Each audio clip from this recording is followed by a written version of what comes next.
નમસ્કાર. આપના મિત્ર જગદીશ ત્રિવેદીના સૌ દર્શકોને વંદન, વંદે માતરમ, નમસ્કાર. ખૂબ જ આનંદના સમાચાર છે મારા માટે, મારા ચાહકો માટે, મારા પરિવાર માટે કે 25મી જાન્યુઆરીની રાત્રે કેન્દ્ર સરકાર દ્વારા મને પદ્મશ્રી પુરસ્કાર એનાયત કરવાની જાહેરાત થઈ છે. મારી 57 વર્ષની જિંદગીના આ સૌથી સારા, સર્વશ્રેષ્ઠ સમાચાર છે.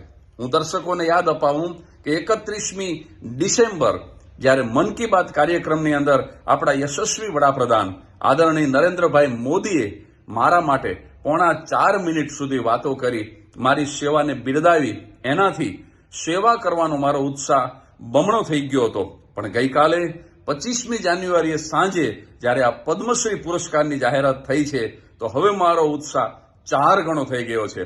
અને હું દર્શકોને વચન આપું છું કે આજીવન હું છેલ્લા શ્વાસ સુધી તન, મન અને ધનથી સમાજ સેવા કરતો રહીશ. Thank you very much.